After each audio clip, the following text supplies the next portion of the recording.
नमस्कार दोस्तों, आपका अपने चैनल मनोज गुप्ता अकेडमी में आपका स्वागत है। दोस्तों, आज हम लोग कक्षा 10वीं के गणित भाग 1 का पाठ 1 दो चरांकों वाले रेखीय समीकरण का प्रश्न संग्रह 1.1 करने वाले हैं।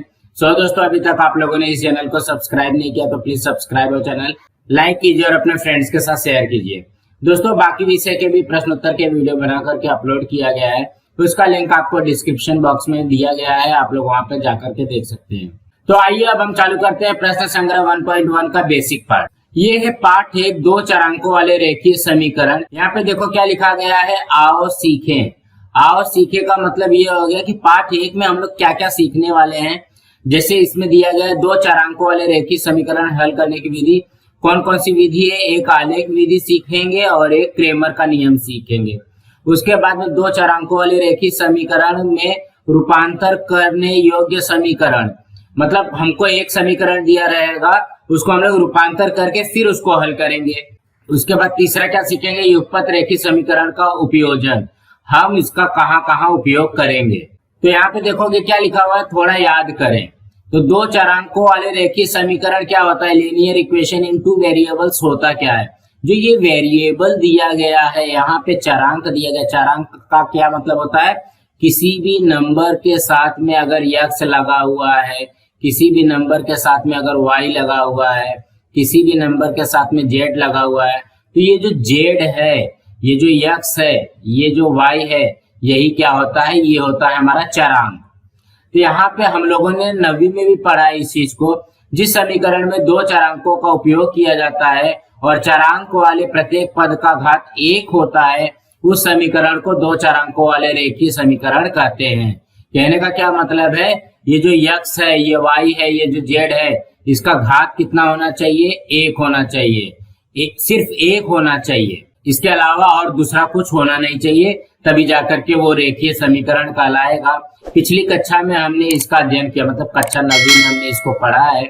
हम जानते हैं कि ax plus by plus c बराबर 0 यह दो चरांकों वाले रेखीय समीकरण का सामान्य रूप है, जिसमें a b c यह वास्तविक संख्या, वास्तविक संख्या का मतलब क्या हो गया, ये जो a है, ये जो b है, ये c जो है, इसमें हम अंक लिखेंगे, नंबर लिखेंगे। वो 1 हो सकता है, 2 हो सकता है, 3 हो सकता है, 9 हो सकता है, 11 हो सकता है। कहने का क्या मतलब है, वो अंक होगा।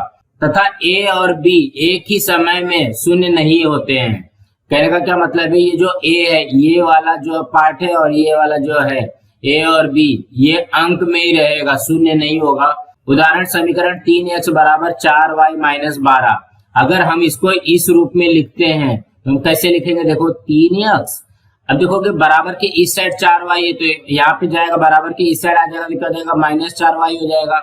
बराबर के इस साइड में 12 है तो इस साइड जाएगा तो क्या हो जाएगा, प्लस 12 हो जाएगा, बराबर 0। देखो यही लिखा है, 3x माइनस 4y प्लस 12 बराबर 0। यह क्या है, रेखीय समीकरण का सामान्य रूप है। अब यहाँ पे हमको दिया गया है, कृति कीजिए, निम्नलिखित सारणी को पूर्ण कीजिए। यहाँ पे क्रमांक दिया गया, पहला दूसरा तीसरा चौथा पांचवा, यहाँ पे समीकरण दिया गया है और ये क्या बोला गया, दो चरांक वाले रेखीय समीकरण है या नहीं है, ये हमको सिर्फ बताना है। तो अभी हमने क्या सीखा, जो दो चरांक वाले रेखीय समीकरण होते हैं उसमें x y z या जो भी कुछ उसके चरांक रहेंगे, उसका घात क्या होना चाहिए, सिर्फ 1 होना चाहिए। यहाँ पे देखोगे यम है, यन है, यहाँ पे इसका घात कितना है, इसका घात 1 है, इसका भी घात 1 है, इसलिए ये समीकरण है। अब यहाँ पे देखोगे x का घात यहाँ पे 2 हो गया ना, तब ये समीकरण नहीं होगा, नहीं है। उसके बाद में तीसरे में चेक करते हैं, देखो यहाँ पे x का घात 1 है और यहाँ पे y का घात 1 है, सिर्फ हमको ये देखना है, घात देखना है, तो यहाँ पे ये क्या हो जाएगा, ये समीकरण है। अब यहाँ पे देखोगे, यहाँ पे x का घात तो 1 है, y का घात 1 है, लेकिन यहाँ पे देखोगे ये क्या हो गया, ये 0 हो गया है, ये 0 भी नहीं होना चाहिए, a और b का मान 0 नहीं होना चाहिए, अब ये क्या हो जाएगा, ये नहीं है, ये समीकरण नहीं है। उसके बाद में यहाँ पे देखोगे 0.3x, यहाँ पे देखोगे x का घात 1 है, यहाँ पे भी x का घात 1 है, लेकिन यहाँ पे देखोगे b का जो मान है वो 0 है, इसलिए ये भी नहीं है, नहीं है। उसके बाद में देखते हैं, अभी देखोगे 4/x प्लस 5/y बराबर 4। अब इसको अगर हम लोग ध्यान से देखते हैं ना तो आप लोग बोलोगे कि यहाँ पे x का घाते 1 है, यहाँ पे y का घाते 1 है। ऐसा नहीं होता है। इसको हम लोग कैसे लिख सकते हैं? इसको लिख सकते हैं 4x के घाते -1। इस तरीके से होना चाहिए ना। देखो ax प्लस by था, यहाँ पे 4x के घाते -1 हो जाएगा, क्योंकि यहाँ पे बटे में है तो उसका घात -1 होता है, प्लस 5y पे घाते -1 हो जाएगा। तो ये घाते जो है -1 हो रहा है, 1 होता तो समीकरण होता, यहाँ पे -1 है, इसलिए ये समीकरण ये नहीं है। उसके बाद में क्या दिया गया? 4xy - 5y - 8। यहाँ पे देखोगे y पे घाते 1 है, यहाँ पे x पे घाते 1 है और y पे घाते 1 है। ये 1 कितना हो जाएगा? ये 1 2 हो जाएगा। इसका मतलब ये भी नहीं है। तो कहने का क्या मतलब है? समीकरण होने के लिए क्या चाहिए? सिर्फ उसका घात 1 होना चाहिए, 1 के अलावा और कोई नहीं होना चाहिए, और a और b का मान जो होता है वो 0 नहीं होना चाहिए। अब यहाँ पे देखिए क्या लिखा गया है, युगपत रेखीय समीकरण। तो सबसे पहले हम लोग समझते हैं कि युगपत रेखीय समीकरण है क्या। तो युगपत का मतलब क्या हो गया? कम से कम दो रेखीय समीकरण आएगा तो उसको हम लोग युगपत रेखीय समीकरण कहते हैं। यहाँ पे देखो लिखा हुआ है, जब हम 2 चरांक वाले 2 रेखीय समीकरणों को एक ही समय पर विचार करते हैं तब उन समीकरणों को युगपत समीकरण कहा जाता है। मतलब 2 चरांक वाले रेखीय समीकरण होना चाहिए और एक साथ में 2 होना चाहिए, 2 रेखीय समीकरण होने चाहिए, तब उसको हम युगपत समीकरण कहते हैं। पिछली कक्षा में हमने 1 चरांक वाले 2 रेखीय समीकरणों का अध्ययन किया। मतलब पहले हम लोगों ने जो 9वीं में पढ़े थे, यहाँ पे 1 चरांक वाले 2 रेखीय समीकरण का हमने हल किया है, उसका संक्षेप में पुनरावर्तन करते हैं। अब यहाँ पे देखोगे उदाहरण नंबर 1 में आप लोगों को ध्यान में आएगा, निम्न युगपत समीकरण हल कीजिए। यहाँ पे 2 युगपत समीकरण दिया गया है। पहला युगपत समीकरण क्या है? 5x - 3y = 8, और दूसरा क्या है? 3x + y = 2। ये दोनों समीकरण हमको हल करना है। तो यहाँ पे देखोगे तो हम लोग इसको ऐसे लिख सकते हैं, 5x - 3y = 8 और यहाँ पे 3x + y = 2। तो कहने का क्या मतलब है? ये समीकरण नंबर 1 हो गया, ये समीकरण नंबर 2 हो गया। अब इसी को हमको हल करना है। तो आप लोगों को पता है कि इसको हल करने के लिए क्या फॉर्मूला लगता है? सेम नंबर होना चाहिए और अपोजिट साइन होनी चाहिए। अपोजिट साइन होनी चाहिए। अपोजिट साइन का मतलब क्या हो गया? एक प्लस रहेगा और दूसरा माइनस रहेगा, या तो ऐसा भी हो सकता है पहले वाले का माइनस रहे, दूसरे वाले का प्लस रहेगा, तब वो कट जाता है। अब यहाँ पे सेम नंबर चाहिए, तो हम लोग यहाँ पे देखते हैं। देखो यहाँ पे देखो, पहला वाला माइनस है, दूसरा वाला प्लस है, मतलब अपोजिट साइन तो है, लेकिन यहाँ पे सेम नंबर नहीं है। अब इसको सेम नंबर लाने के लिए हम लोग क्या कर सकते हैं? देखोगे यहाँ पे समीकरण नंबर 2 में 3 का गुणा कर दोगे तो ये क्या हो जाएगा? 5x - 3y = 8। ये समीकरण नंबर 1 वैसे ही रहेगा। आप 3 से गुणा कर दो तो 3 × 3 = 9x प्लस 3y बराबर 3 दूनी 6। ये समीकरण नंबर 3 आ जाएगा। तो कहने का क्या मतलब है? देखो सेम नंबर भी हो गया, 3y सेम नंबर हो गया और ये अपोजिट साइन हो गया। इसी तरीके से इसको हल किया जाता है। तो ये हल करके हमको दिया गया है। यहाँ पे देखोगे इसको 2 तरीके से हल किया गया है। यहाँ पे विधि 1 दिया गया है, विधि 2 जो है वो दूसरे पेज पे है। यहाँ पे देखो कि 5x - 3y = 8 समीकरण नंबर 1, 3x + y = 2 समीकरण नंबर 2। अब यहाँ पे देखोगे सेम नंबर नहीं है, अपोजिट साइन है। तो यहाँ पे 1 + 1 माइनस है तो अपोजिट साइन है, सेम नंबर नहीं है। तो सेम नंबर लाने के लिए क्या किया? समीकरण 2 के दोनों पक्षों में 3 से गुणा करने पे, मतलब यहाँ पे इसने 3 से गुणा कर दिया, तो 3 से गुणा करने पे क्या आ जाएगा? 3 × 3 = 9, 3y और यहाँ पे 6 हो जाएगा और ये समीकरण नंबर 1 वैसे रहेगा। अब जो समीकरण नंबर 3 बना है और समीकरण नंबर 1 पहले से दिया गया, देखो यहाँ पे जो दिया गया है, अब इसको क्या करेंगे? इसको जोड़ देंगे। तो यहाँ पे देखोगे जब जोड़ोगे तो 1 + 1 माइनस कट जाता है। देखो सेम नंबर अपोजिट साइन कट जाता है, अभी हमने देखा। तो ये क्या हो जाएगा? 9 × 5 = 14x = 8, 6 14 हो जाएगा। अब यहाँ पे 14x = 14 है, तो ये 14 से क्या हो रहा है? गुणा हो रहा है, तो इस साइड जाएगा तो क्या हो जाएगा? भाग हो जाएगा। तो ये क्या बनेगा? x = 14/14। तो ये यहाँ पे कट हो गया 1, तो x का मान कितना आ गया? 1 आ गया। अब यही x का मान 1 जो है समीकरण 2 में रखना पड़ेगा। तो समीकरण देखो, आप लोग एक में भी रखोगे तो भी चलेगा, दो में भी रखोगे तो भी चलेगा, तीन में भी रखोगे तो भी चलेगा। जितने समीकरण तुम्हारे पास है तुम उसमें से किसी में भी रख सकते हो, लेकिन जो थोड़ा सा इजी दिखेगा उसमें ही हम रखेंगे ताकि फटाफट सॉल्व हो सके। यहाँ पे देखोगे x बराबर 1 समीकरण 2 में रखने पर समीकरण 2 हमारे पास क्या था, 3x प्लस वाई बराबर 2, यही है समीकरण नंबर 2। यहाँ पे देखो ये समीकरण में रखा, तो यहाँ पे 3x प्लस वाई बराबर 2 में अगर हम x का मान 1 रखते हैं, 3 वैसे रहेगा, प्लस वाई बराबर 2, तो जगह 3 1 कम 3 प्लस वाई बराबर 2। अब ये जो 3 है वो इस साइड जाएगा तो क्या हो जाएगा, माइनस हो जाएगा। यहाँ पे क्या बन जाएगा, y बराबर 2 ऑलरेडी है, और ये 3 प्लस है तो इस साइड जाएगा तो क्या हो जाएगा, माइनस हो जाएगा। ये हो जाएगा y बराबर 2 में इससे 3 गया -1, तो इसका हल क्या हो जाएगा, x बराबर 1 और y बराबर -1। देखो y इधर आ गया और यहाँ पे x है। अब यहाँ पे देखो विधि 2 दिया गया है, मतलब यहाँ पे उसी सवाल को दूसरे विधि से किस तरीके से हम हल करते हैं, इसको कहा जाता है निसरण विधि। यहाँ पे देखोगे समीकरण वही लिया है, पहला और दूसरा। अब यहाँ पे क्या करते हैं, यहाँ पे कोई भी सिंगल वाला देखो जिसमें b का मान ना दिया रहे या a का मान ना दिया रहे, तो यहाँ पे देखोगे समीकरण 2 के चरांक y का मान चरांक x के रूप में लिखेंगे।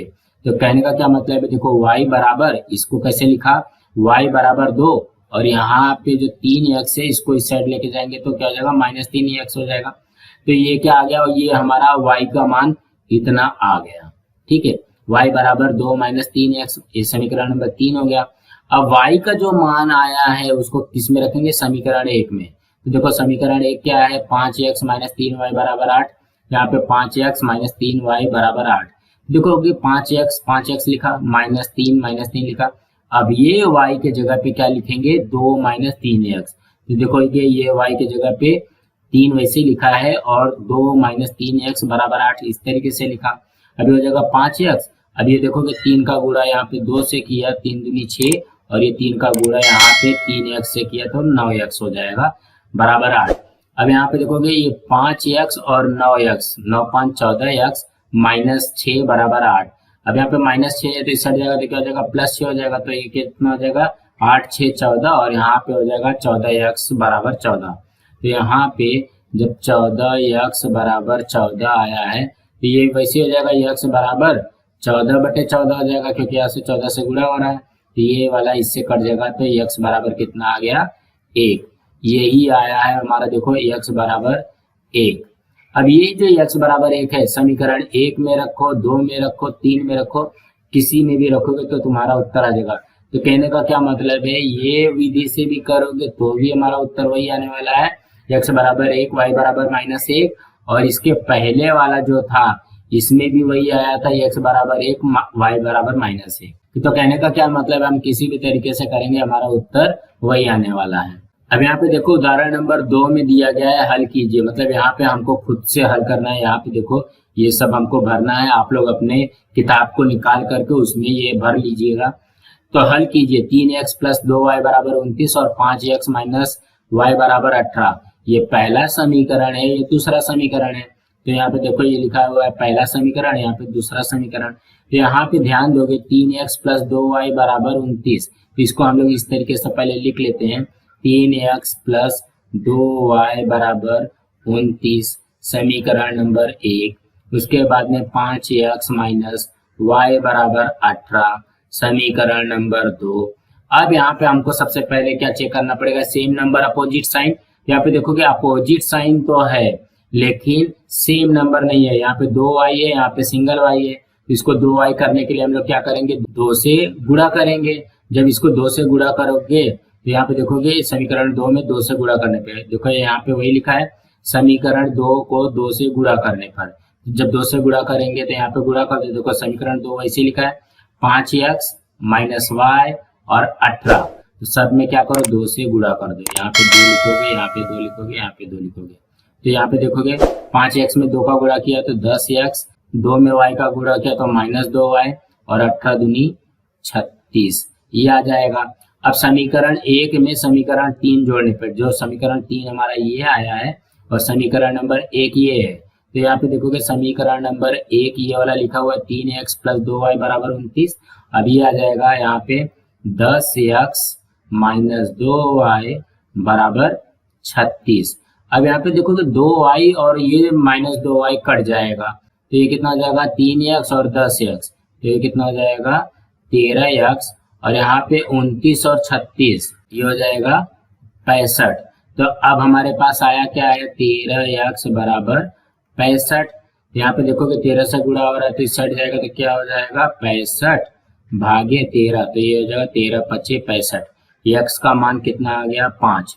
x बराबर 5, इस मान को समीकरण 1 में रखने पर समीकरण 1 हमारे पास क्या दिया गया 3x प्लस 2y बराबर 29। इसमें क्या करना है x बराबर 5 रखना है। यहाँ पे देखोगे 3x प्लस 2y बराबर 29, इसमें x का मान 5 रखना है। तो देखो 3 वैसे लिखा, x का क्या हो रहा है गुणा हो रहा है, तो यहाँ पे 5 आ जाएगा प्लस 2y बराबर 29, तो ये कितना हो जाएगा 3 25 15 प्लस 2y बराबर 29। अब यहाँ पे ध्यान दोगे 15 क्या हो रहा है प्लस हो रहा है, तो इस साइड जाएगा तो क्या हो जाएगा माइनस हो जाएगा। अब 29 में से 15 जाएगा तो कितना बचेगा, यहाँ पे आ जाएगा 14 है। यहाँ पे देखोगे 2y बराबर 14, तो ये हो जाएगा y बराबर 14। ये देखोगे 2 से गुणा हो रहा है तो बटे में 2 चले जाएगा, तो ये हो जाएगा 7, ये हो जाएगा y बराबर 7। ये आ गया हमारा उत्तर, तो y बराबर 7 आ गया। तो x का मान कितना आया था 5 और y का मान आ गया 7। तो इसका हल क्या है 5 और 7। यहाँ पे देखोगे उदाहरण नंबर 3 में क्या दिया गया 15x प्लस 17y बराबर 21 और 17x प्लस 15y बराबर 11। यहाँ पे आप लोग ध्यान दोगे इसको हमको कुछ अलग ढंग से करना है, सेम सवाल है लेकिन कुछ अलग ढंग से करना है। तो सबसे पहले इसके लिए क्या करते हैं, देखो यहाँ पे 15x प्लस 17y बराबर 21 समीकरण नंबर 1 दिया गया है, और 17x प्लस 15y बराबर 11 समीकरण नंबर 2 दिया गया है। अगर इसको ध्यान से देखोगे, देखो यहाँ पे 15x है, यहाँ पे 15y है, यहाँ पे 17y है, यहाँ पे 17x है। इसके लिए क्या करना पड़ेगा, इन दो समीकरणों में x और y गुणांकों का स्थान परिवर्तित है। इस प्रकार के युगपत समीकरण को हल करते समय दोनों समीकरणों को जोड़ने और घटाने पर दो नए आसान समीकरण प्राप्त होते हैं। इन दोनों समीकरणों का हल सरलता से प्राप्त होता है। पहले बार में दोनों को जोड़ना पड़ेगा, फिर दोनों को घटाना पड़ेगा, उसके बाद में जो उत्तर आएगा फिर उसको हम लोग इसके पहले जैसे ढंग से करते थे वैसा करना पड़ेगा। तो सबसे पहले हम लोग क्या करते हैं, देखो इसको जोड़ दिया, समीकरण 1 समीकरण 2 को जोड़ा तो यहाँ पे क्या हो जाएगा 32x प्लस 32y बराबर 32। अब क्या करते हैं, इसी में 32 से भाग दे देते हैं। 32 से यहाँ पे भाग दे दोगे तो ये क्या हो जाएगा 32 से 32 कट गया, यहाँ पे भी 32 से 32 कट गया, यहाँ पे भी 32 से 32 कट गया। तो कितने बार में कटता है, एक बार में कटता है। तो ये क्या हो जाएगा x प्लस y बराबर 1। ये देखोगे आसान समीकरण बन गया। अब हम लोग इसको एक बार घटाते हैं, यहाँ पे देखोगे x प्लस y बराबर 1 आ गया, दोनों पक्षों में 32 से भाग देने पे। अब क्या करते हैं, घटाते हैं। तो जब भी हम लोग घटाएंगे समीकरण 1 में से समीकरण 2 घटाने पर, यहाँ पे देखो जब भी घटाओगे ना तो नीचे का चिन्ह चेंज हो जाता है। तो 15 में से 17 गया -2x, 17 में से 15 गया प्लस 2y, और 21 में से 11 गया तो 10। अब यहाँ पे देखोगे कॉमन क्या मिल रहा है, 2 है और यहाँ पे भी 2 से भाग दे दोगे। जब इसको भी 2 से भाग दोगे जैसे इसके पहले हमने दिया था, तो ये इससे कट जाएगा, ये इससे कट जाएगा और ये आ जाएगा यहाँ पे 5। तो यहाँ पे देखोगे वही आ गया -x प्लस y बराबर 5। ये जो समीकरण नंबर 4 आया है और 3 आया है, ये दो समीकरण को हम लोग हल करेंगे। तो समीकरण 3 तथा 4 को जोड़ने पर, समीकरण 3 तथा समीकरण 4 को जोड़ने पर यहाँ पे देखोगे 1 प्लस 1 माइनस कट जाएगा, सेम नंबर हो गया, अपोजिट साइन हो गया। अब ये हो जाएगा 2y और यहाँ पे 6। तो यहाँ पे 2y बराबर 6 को हल करोगे तो ये हो जाएगा y बराबर 6/2, ये कटा 3, तो y का मान कितना आ गया 3। अब इसी y का मान 3 जो है तुम समीकरण 1 में रखो, समीकरण 2 में रखो, समीकरण 3 में रखो, समीकरण 4 में रखो। यहाँ पे समीकरण नंबर 3 में रखा गया है। तो समीकरण नंबर 3 क्या बोलता है, ये x प्लस वाई बराबर 1, x प्लस वाई बराबर 1। यहाँ पे x वैसे रखा, y की जगह पे 3 रखा बराबर 1। अब यहाँ पे प्लस 3 है, इस साइड जगह तो क्या हो जाएगा -3 हो जाएगा। तो x का मान हो जाएगा -2 और y का मान हो जाएगा 3। सो दोस्तों इसी तरीके से करना है। दोस्तों आज हमारा यहाँ पे प्रश्न संग्रह 1.1 का बेसिक पार्ट कंप्लीट हुआ है। आप लोग पहले इसको अच्छी तरीके से देख करके इसको अच्छी तरीके से समझ लीजिए, ताकि 1.1 को करने में हमको ज्यादा तकलीफ ना हो। वो फिर और अच्छी तरीके से हम लोग 1.1 कर सकते हैं अगर ये बेसिक पार्ट आपका क्लियर है तो। सो दोस्तों, आप लोगों को ये वीडियो कैसा लगा आप लोग कमेंट बॉक्स पे जरूर लिख करके बताइए, और इस वीडियो को ज्यादा से ज्यादा लाइक कीजिए, अपने फ्रेंड्स के साथ शेयर कीजिए ताकि उनको भी प्रश्न संग्रह 1.1 मिल सके, और इस चैनल को सब्सक्राइब कीजिए। नमस्कार दोस्तों।